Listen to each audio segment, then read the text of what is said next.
Welcome to A Therapist, Buddhist, and You. My name is Luke DuBois. I am the founder and therapist at the Recovery Collective in Annapolis, Maryland. And per usual, I am here with Zal Ma. Welcome, Zal. Thank you, Luke. Good to be here. Zal, I'm really excited about today's episode because we get to interview someone that I actually get to look up to, and not just personally, but professionally. And this is really fun right now because he's sitting next to us, listening to what I'm saying. That's great. I'm blushing. And today we have Jonathan Bronson. He's an acupuncturist at the Recovery Collective. And I think our topic today is the power of traditional Chinese medicine and acupuncture and how that can be a piece or a solution to health and well-being. I'm excited. I am equally excited. Yeah, I think I have a lot more questions about this in a good way because I'm very curious. Yeah. So before we keep going and having our esteemed colleague and guest here, Jonathan, welcome to the podcast. Thank you. Thank you for having me. So let's get going. Jonathan, what is tell us about acupuncture and your role. You've been working at the Recovery Collective, but I'm going to give you a wide open question. And how did you get involved doing acupuncture? That one is actually very, well, first of all, guys, thanks for having me. This is so much fun. But I think about that question, there's a very direct answer to it, which is that when I was young, about 12 years old, I used to get anxiety attacks. And during that time, my parents were seeing an acupuncturist, and I was kind of skeptical of it because it didn't look like anything I was learning about in school. And then sometime between 12 and 15, the anxiety wasn't changing no matter sort of what we did. I had my first treatment, and I didn't feel anxious anymore on the table with the acupuncture needles in. At that time, I thought maybe he had injected me with something, like put some medication in me or something like that. But when he came in the room and I asked him, "What did you put in the needles?" he said, "Nothing. These are your points." And I never recovered from that in the best possible way. The best way possible. Yeah. Yeah. How old were you again? Somewhere between 12 and 15. So my first contact was around 12 years old because I was kind of like going in with my parents to meet the guy and just see like, well, what is an acupuncture session even like, And he was very friendly too and welcoming and warm. And I think even in a subconscious way that I felt, I'd kind of like to be like that too, And these were your points, and you felt tangibly different and better. Yeah, I didn't have the feeling that my breathing was out of control, even while I was thinking about things that would typically have been a warning sign or a trigger or something like that. Like, oh, I'm thinking about this, so my breathing's picking up, maybe my arms are tingling, that kind of thing. And so I didn't have that experience. And I thought, there's more going on than what I'm studying in school, So I think that all along since that time, I kind of knew this was where I was headed, even though I had other interests for a while. Oh, good. That's an opening to your journey of health and recovery from anxiety and things. Take us more on a journey of your journey to becoming an acupuncturist.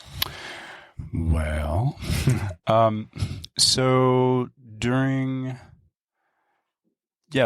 I guess 15 is freshman year of high school. I started studying Latin, and it was the first subject that I ever was really good at. It was like, wow, not only do I really like this, I understand it enough and to be useful. I opened up a tiny tutoring business and helped other students, even during my first year, getting around like the very basic grammar of Latin. And that carried on into college, where I thought, oh wow, like maybe I'll be like a Latin professor one day. And for a whole host of reasons, during my last year in college, I decided that it was not the right path for me. And it was mysterious. I had this kind of knowing that, and I'm sure the listeners and you guys too have had this experience of, you know, something and you can't explain it. It's not what your mom thinks. It's not what your friends think, but you know that you have to like change something or do something. And so I had this really strong urge to transform my art major or my art minor into studio art major, and to sort of drop the Latin thing. Mm-hmm. And that, I think, it was like throwing a stone in the pond or so. It was like had this kind of ripple effect of, gosh, it's not just art, it's art and science. And oh yeah, that's right, I had these experiences growing up, but I'm still interested in healing arts, you know, and I could kind of use all of the competencies that I have developed through a really rigorous Western design of education, and then studying classical painting very naturally lent itself to the acupuncture program here in Maryland. How was that experience like? You know, like I'm listening to you and drawing on my own experience too. Is that some kind of experiential learning as opposed to like academic learning? So like you had a very hands-on experience when you were young, and then you felt the effect, you know, right away. But then when you started learning about it in school, how was the contrast like? Or do you mean when I started studying the acupuncture aspect? Yeah, or Chinese medicine yeah. aspect. When I started studying it, I was frustrated to tears because it was all very kind of cerebral initially. There were some aspects that were really cool in the program where they were sort of challenging our assumptions of what health even means, and that was all great. But there was a lot of like academic rigor in the program, and it was worth getting through memorizing all these different points and channels and everything like that, because by the time we were in the clinic, it was like, wow, it does stuff. And we can see that kind of change right away. It was a very rewarding experience, and another one of those like, okay, all right, I got to keep pursuing this, you know. And your journey to that teaching wasn't cerebral. The feeling of how your anxiety stopped when your first acupuncture experience, when you were in school and you could deny the feeling that your body was experiencing, hey, I need to change professional career paths, was not just psychological. It was visceral. It was visceral. Yeah, right? Exactly. Yeah. And now your example of, you had to learn cerebral points and things like that, but the magic for you was listening to that, whether it's energy or that realization.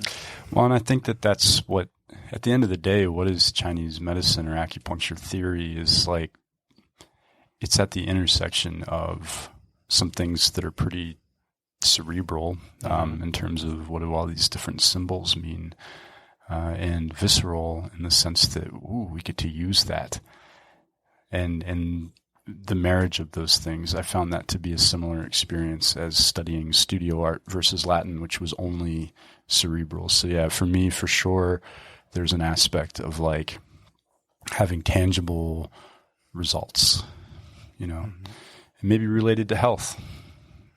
I guess that's kind of like been a theme my whole life, is wanting to be of service. Even when I was a really little guy, you know, like the worms would come out on the ground and I want to put them back in the grass. So perhaps some of this is like just in my constitution, you know, here to be a cerebral body, learning how to heal and be a healer. Tell us more about that in your early educational upbringing in acupuncture, how you knew you were on the right path, whether it was the early part of your career or learning about acupuncture. How did you know that, hey, this is a solution for health and wellness? I think really it was meeting Bob Duggan, who was one of the co-founders of acupuncture in Maryland, and Diane Connolly too, who she, if you want to talk about the real like founding impulse, it was her.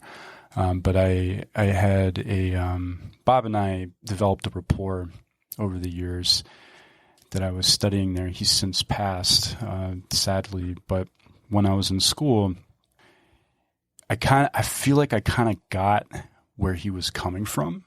And I think he knew that I got where he was coming from. And so some of the gifts that he had to offer, I have taken to heart and have not abandoned by any means, even though it looks slightly different. And so really it's through relationships, like the what has me know. And I would say that that's probably true of the acupuncture or the Latin world too. My advisor was leaving, and I kind of didn't want to do a new whole gaining rapport thing with a new advisor. And I would say that we were pretty close, just the way how Bob and I were pretty close. And so at the intersection of like cerebral, tangible, but also heartfelt connections with people.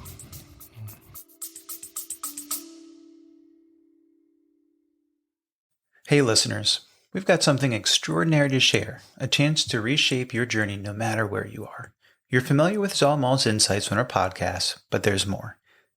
Through the Recovery Collective, he offers life, mindfulness, recovery coaching, and meditation groups guiding you toward a fulfilled and mindful existence, no matter your location. Zal's journey from a Burmese Buddhist novice to a skilled practitioner equips him with timeless wisdom and contemporary strategies.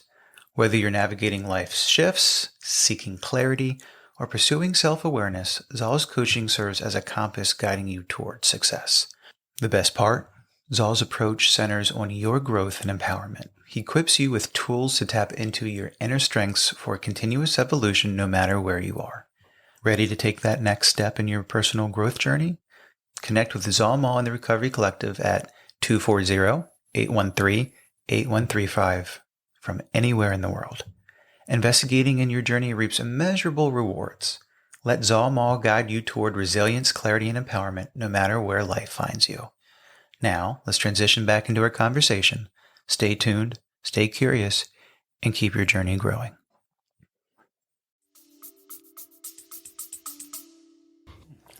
Yeah, I don't want to jump too far ahead, but I'm really interested in the technical part of it, like the actual, using the needles and the points. Sure. But also, before jumping into that, I also wanted to hear about, like, from the point of view of health, but more specifically with healing. Healing. What's the concept of healing like in acupuncture? That is a tortured question. And the reason for that is because there are so many views about what health even is. And I mean, for the most part, like the modern idea is that it's the absence of disease, which is nonsense. And that was one of Bob's sort of dissertations, if you want, is that there's no healthy people. Your body is wise, your symptom is a teacher. And if you ignore that, then you're going to suffer the consequences of that. Right? Even though he wouldn't have said it exactly that way, that's sort of the essence. And then there's a point of view that everybody's healthy, even if you're dying, because dying is a normal part of life, and rather than focusing on, can I make a full recovery from a certain ailment, it's like, can I become a more and more actualized human being? And that's one of the major gifts of Chinese medicine theory, is that it's essentially divided into the realm of having a body, the realm of whatever your relationship to God or spirit or however you hold that is, and then sort of the combination of those things, which is we're human together. I mean, we're doing those. We're having bodies and being spiritual and having morals and mores together. And so the question about what is health is really, I would have to reflect it back to you and the listeners, is like, what is health to you?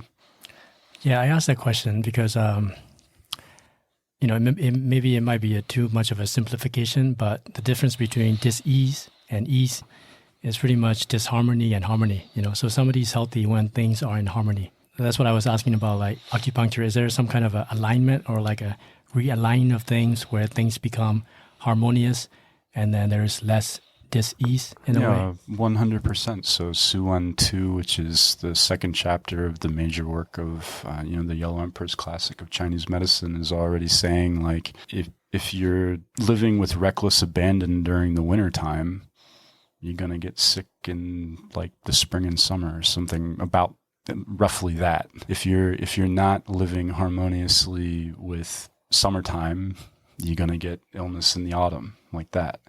And so even before you start talking about meridians or pathways and points, the philosophy lends itself exactly to what you're suggesting, which is that if we're living in harmony with our greater environment, there's something to be said for consequences of that.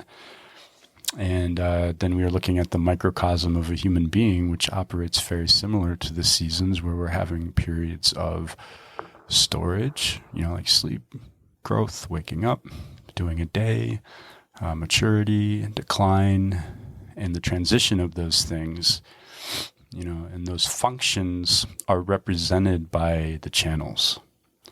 And so if we're having a conversation about, like, you're having a certain ailment,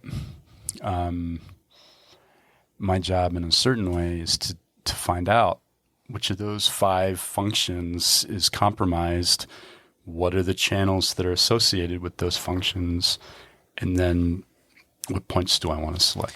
And what do you mean by channels? So channel theory is the premise that kind of flow of fluids in your body happens in a certain way, where it's relatively active at certain times a day and relatively inactive at other times a day, and that they are the meridians of acupuncture, which are helping to inform our internal physiology. I can't remember the person that wrote the book, but there's a whole textbook actually about how, from an embryological perspective, the channels of acupuncture, the meridians of acupuncture, line up with the organ systems as we go from an embryo and start developing into more of a recognizable human form. So I'm thinking about a listener, and I'm going, how in the heck can Jonathan or any acupuncture determine what that is? It's a fair question. So we have our own diagnostic procedures. So when you go to your Western medicine doctor, they're going to maybe, take your blood pressure, or like look at a lab report, or, an MRI or something like that. Our method is by, first and foremost, this is the most popular way that's being taught anyway. There are many methods, but by feeling the quality of your pulse on your radial artery, on your wrist. And whereas in the West, there's one quality, which is the rate that everyone is assessing, we are pressing into the blood and we're going, does it feel tense? Like when I press on that, does it feel like a wire? When I press on that, does it squish out of the way? When I press on that, does it feel like spaghetti? And that all kind of means something, and it helps us, going back to that statement of those 5 functions, it helps us determine which of those functions is compromised, and would let us know, like, how to proceed. And that's the technical aspect, which all traditions nowadays anyway tend to agree about, is that you can feel the pulse and get information that way. I personally think that's mind-bogglingly awesome.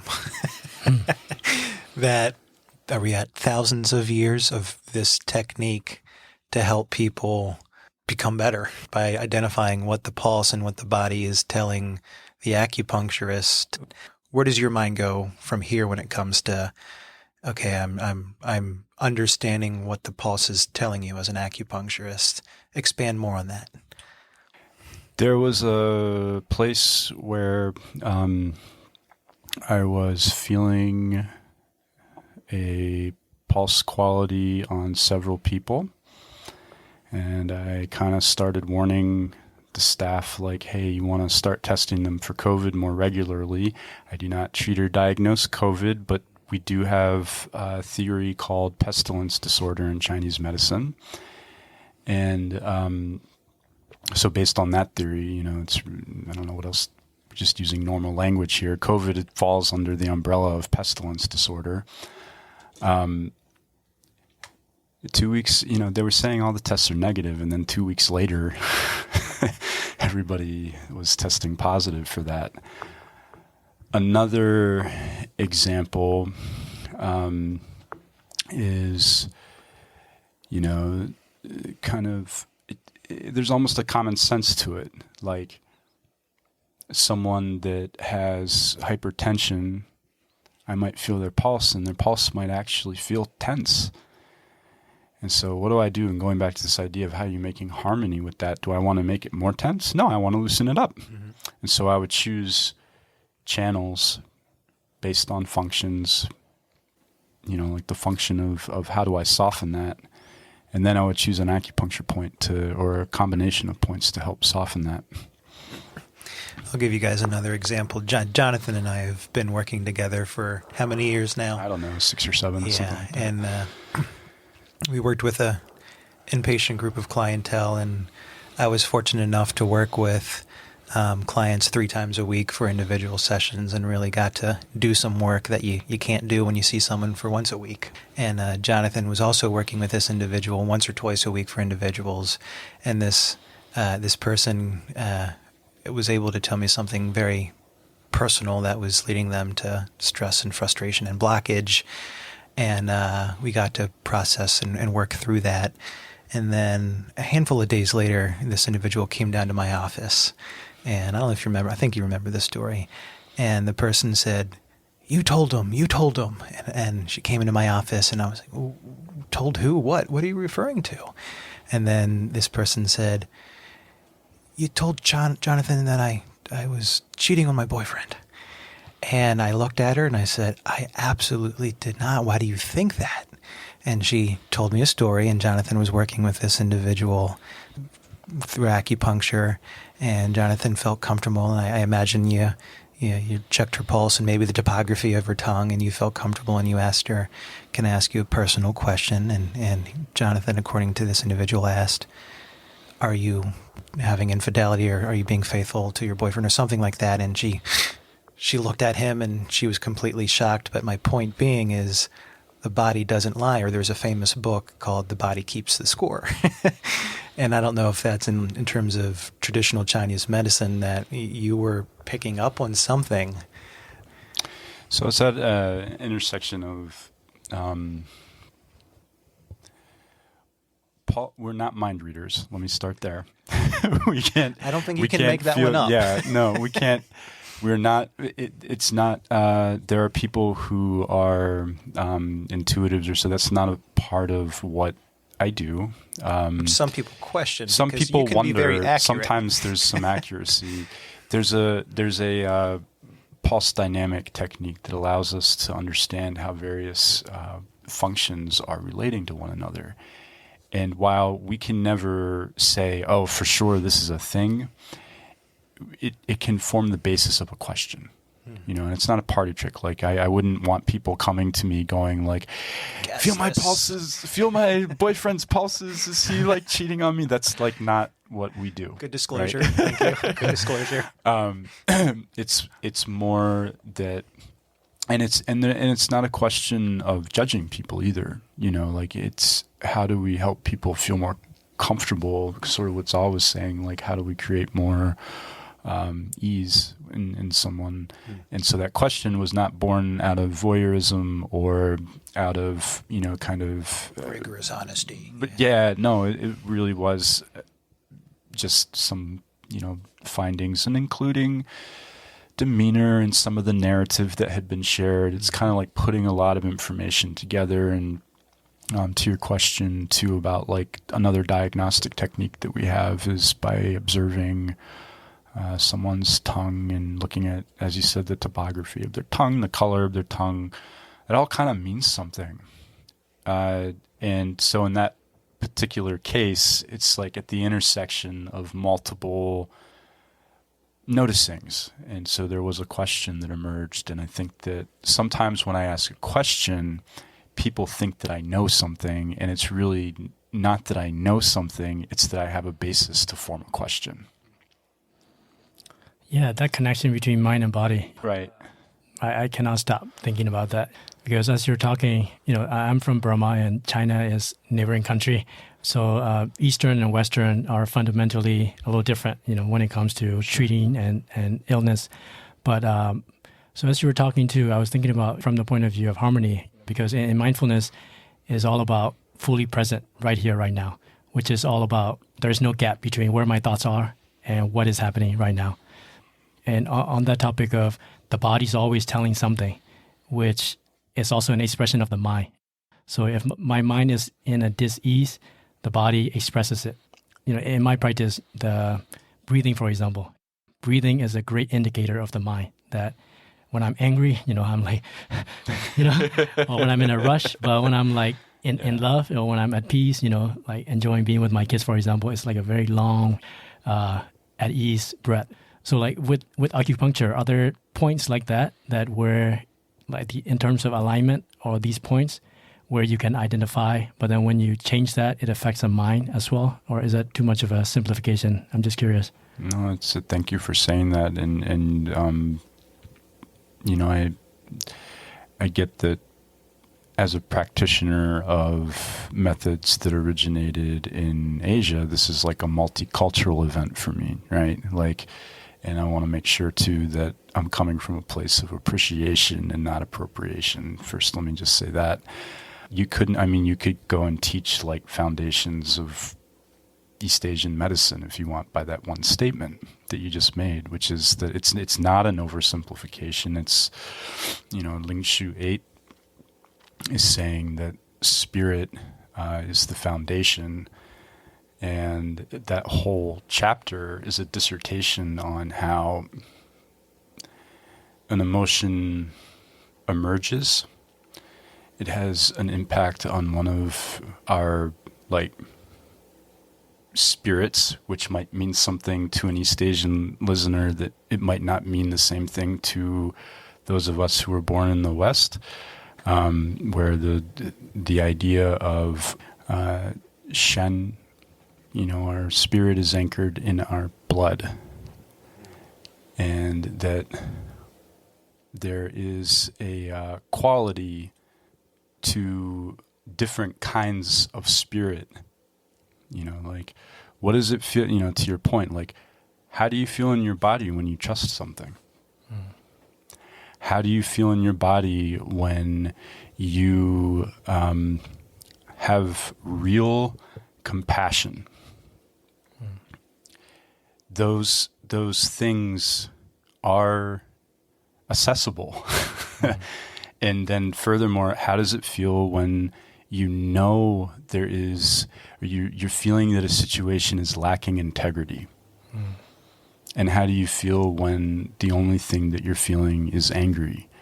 And for sure, there is a way of, I don't want to get too far into people believing that acupuncturists could be the saviors or so. It's not that. It's more like if I felt someone's pulse related to this virtue of, I'm using that word, virtue of integrity, and there's a kind of wobble there, I might ask, do you feel that there's a situation in your life that is lacking integrity in some way? And what do you trust?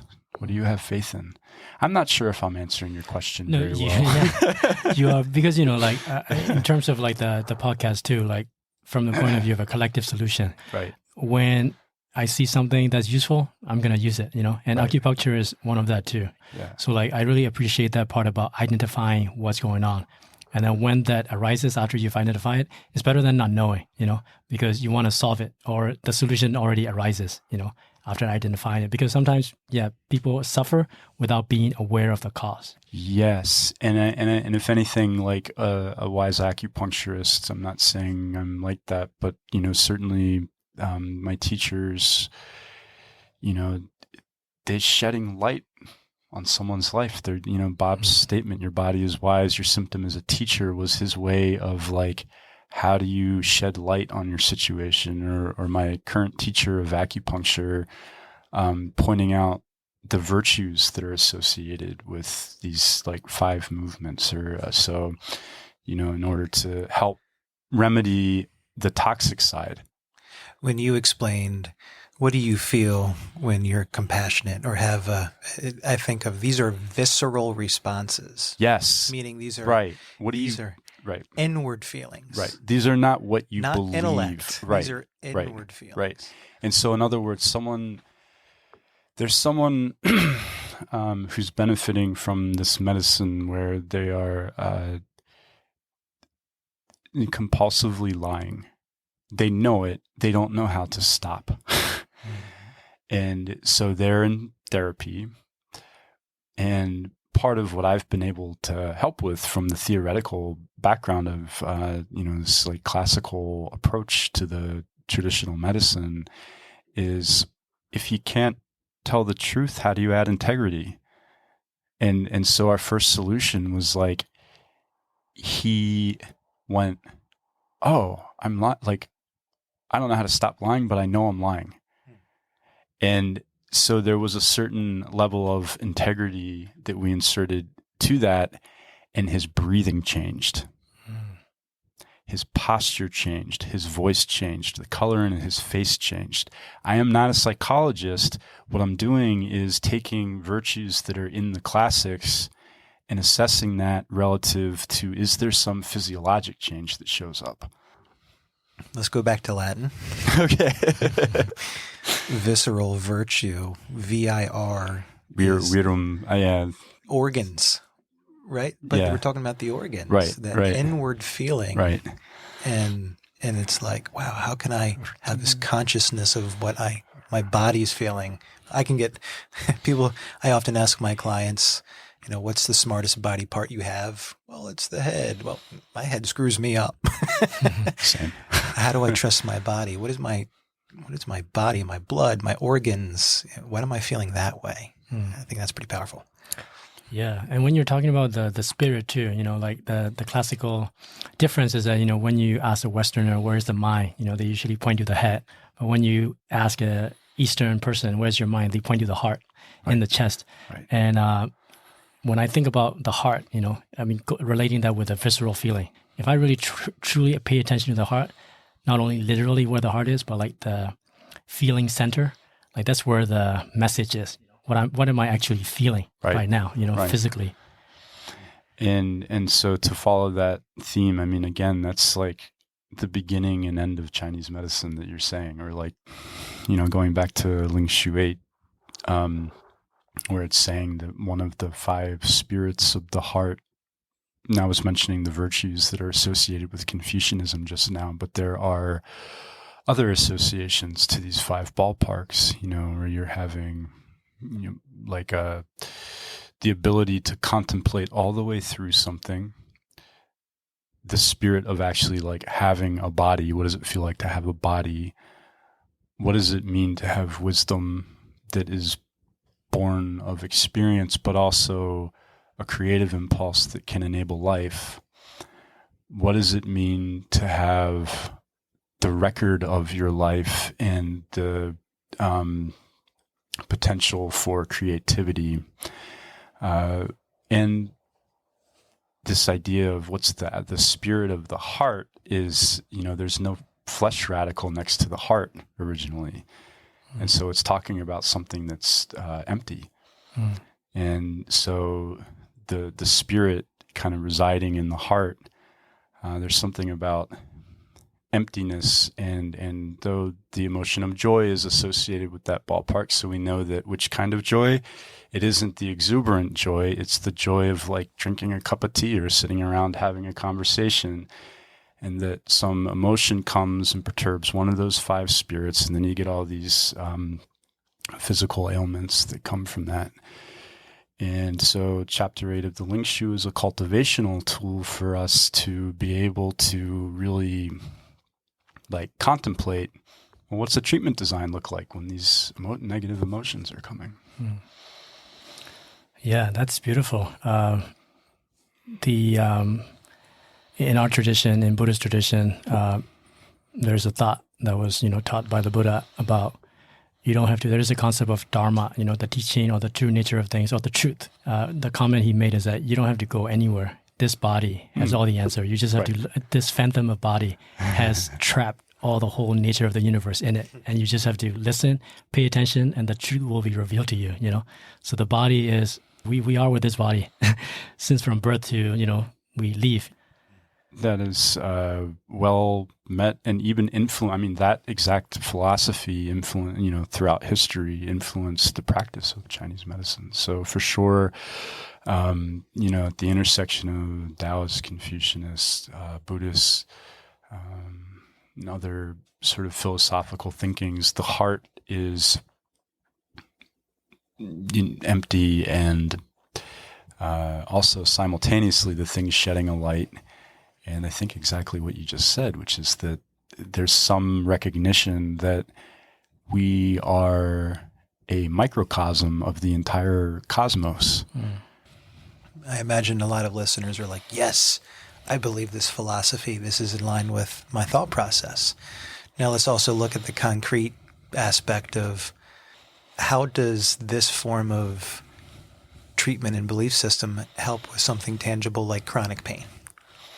Because the other thing that's in the classics is a whole conversation around Wei Qi, which is not pronounced correctly by me right now. I'm so sorry for any listeners who are native speakers.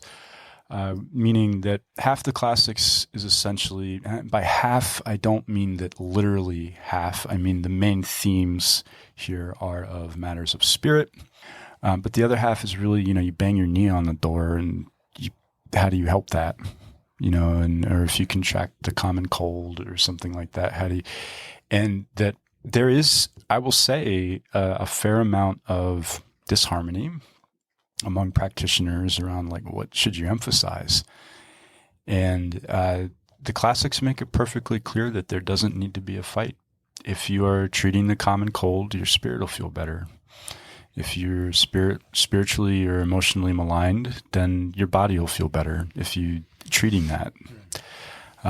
So there's no conflict from the perspective of the classics. We all nodded our head with that belief system. And I rather enjoy, I like the spiritual aspect, but I rather enjoy, prior to COVID, at one of the locations where I worked, I had a reputation for treating the common cold, where someone in the front desk staff would say, oh, I got a sniffle, and I would treat them, and then they go home, and then they're back to work the next day. And so it's fun for me to treat kind of external pathogenic factors or sprains and pain, headaches, and ringing of ears. Even some successful like fertility patients using acupuncture and herbs. And so there really is this is not either or. You don't have to even really believe in the system for it to do stuff. I mean, you can certainly, if you're at least open to it, you're going to get some benefit usually, even if you don't all the way believe what we're talking about. People who reject it outright, they don't get better anyway. Doesn't matter if you come see me. You do like someone who's on like surgery number 10 for the same issue. Like, the power of negativity is real. It's a thing, I still cannot get out of my mind about that imagery that you said very spontaneously and very intuitively about that client where his breathing changed, his skin color changed. He just looked healthy right away. Demeanor. Yeah. So like that is powerful. I mean, that's pretty much the collective solution to of health. Like when health arises, it takes everything else too. Like it's not just in one area. Right. So that's why I like what we do, is that if I wholeheartedly help somebody with this, everything else will follow. Because in our tradition too, the other example is a wheel with some spokes. So like if I push too much into one spoke, the wheel will be wobbling. But then if it's like the true spoke, the true spiritual path or healthy path, other spokes started expanding too. So when I get healthier in the mind, I become healthier physically as well. I make better decisions. So like that imagery, what you mentioned, is really powerful. Yeah. Excuse me. I think that what you're saying is right on for so many reasons. Like, it doesn't have to take years always for something to change. You can watch that happen. And so it's empirical. It's not like, I think that that's too where I've been able to even assuage some of my own skepticism over the years is like, oh, there's an intervention of some kind and there's a tangible, real, observable change.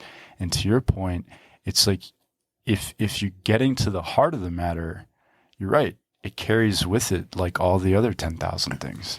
This is where I'm going to toot your horn a little bit, Jonathan. And this is with any type of practitioner in any field.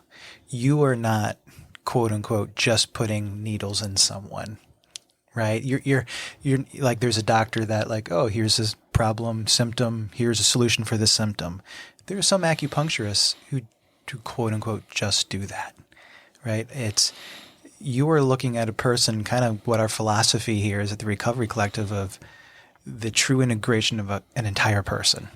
And you are helping them bring that to light when it's appropriate with that spoke, when that spoke needs more structure and support. Am I making sense? I appreciate the acknowledgement. I can say that all the gifts come from my teachers, all the mistakes are mine. We are complex. We are simple. Chapter 76 of the Ling Shu says it really well, which is like the universe is ordered chaos. And to be able to really observe someone is to acknowledge this kind of what appears to be a duality, but really it's just one thing, which is ordered chaos, and to suggest that there are ways of intervening. I love this idea that you brought up of like, you get to the heart of something and it like takes everything else with it. That's the best possible treatment plan and outcome that can happen. Really identify with that. Yeah. And then, the other aspect that you mentioned earlier, which was kind of a tangential, but I think we can connect that with what we do too, like the idea of relationships. Like I've read it or I've heard it from somewhere that the happiest people in the world are not like, and there are people who are rich and happy, but like the people who are the most happiest are the ones who have great quality relationships. Like there is so much happiness in relationships because, I've also accepted that even if I go live in a forest, which used to be my goal. I just want to go into the forest, meditate, and then get enlightened or something. Even if I were to do that, I still have a relationship with the forest. Like I cannot avoid relationship. Because when I think about an acupuncturist, it's quite technical, but at the same time, there is an aspect of the relationship that you're building with the client, and then seeing that progress, and then providing that space of trust, and then like there's a lot of value in that too. And there's even channel theory, like, or meridian theory around, like, if I'm being present to someone speaking. Again, I'm not a therapist. I'm like watching somebody's body change. They're saying what's painful to them, and the pathway that's most sort of viscerally you intersects with the pathway that's most kind of related to your heart's desires or so. And when you're saying that, it has this power to create these kind of somatic releases where people are yelling or crying or laughing or, like having sort of shivering or, like they're having some, even by saying their pain and by listening to it, it's like those channels that intersect through the heart. Again, kind of this theme showing up around getting to the heart of the matter. Heart is a jargon. It doesn't mean your literal pumping heart, but again, the heart does blood not. And spirit. Yeah, blood and spirit. There's that aspect, but it also is pointing to. There's two concepts really of the heart in Chinese medicine. One is of the actual pump, which is pumping forever, as long as we're alive anyway. And the other aspect is, I think you called it feeling center, is probably the closest. It's sort of how you experience some aspect of reality, which is mysterious and kind of related to everything that we've been talking about, as far as virtues and the spirit is concerned. We'll keep going. I love the stuff that we're talking about, so we're not limited to 50 minutes or an hour. But you've been professionally, it'd be nice to hear a little bit about your professional history. And I know you are also clinical faculty at the Maryland University of Integrative Health, both clinical and adjunct. But kind of take us through your professional career a little bit. Sure. So I graduated acupuncture school, and then I went to Japan for a little while, and I ended up through a friend. Really, it was kind of a, how much of a translator, the theories that I had been studying, and sometimes she kind of looked like, oh, cool, and sometimes she looked at me like, no, that's really something maybe you're making up. And Jonathan philosophy. and I felt like, oh man, and that's really what set me on this path of studying the classics of acupuncture to the extent that maybe I don't read Chinese, I don't read Japanese, but I do follow people like Jeffrey Yuan and his students, Heiner Fruhoff and his students, who do take a classical approach. Jeffrey just calls it Chinese medicine. Heiner calls it, Heiner Fruhoff calls it classical Chinese medicine, which is anything pre-1911. So I'm studying that, one, to honor where this all comes from, but two, the clinical outcomes are different. And I know that it's different because, again, going back to this statement that all the gifts come from my teachers and all the mistakes are mine, any place that I've worked, I've received compliments of like, oh, you're kind of an unusually good acupuncturist, or how do you get such good clinical outcomes? And I can't say that it's because I'm very smart. It's more that I'm following this guidance from the ancients, and it's like, very often, not always, but very often able to get like clinical outcomes in a few treatments where it might take sort of modern practice 10 or 20 treatments to get there. And so I've worked as an independent sort of contractor in Annapolis since 2014 or so in various places. I worked at Tranquility Woods with you, which was like the intensive nature of that. I held myself to the standard of, I'm going to feel every single person's pulse and not just sort of do the regular stuff that you're supposed to do. That was awesome. I've worked at Blue Heron Wellness, which was in Silver Spring. And they were really well respected in the community. And I just felt so much joy working there. But unfortunately, they had to close due to the pandemic. And now, of course, I'm contracting here with you at Recovery Collective. I also practice at Maryland University of Integrative Health, where I'm guiding students in the role of clinical faculty towards treatments, treatment goals, treatment outcomes. And then also I'm teaching in the program some sort of basic theory, point location, just kind of wherever they need me. And you were also at Penn North in Baltimore? Oh, right. Oh my gosh, yes. So like Penn, for a while there, Penn North sort of lost the relationship where a bunch of practitioners were showing up to treat.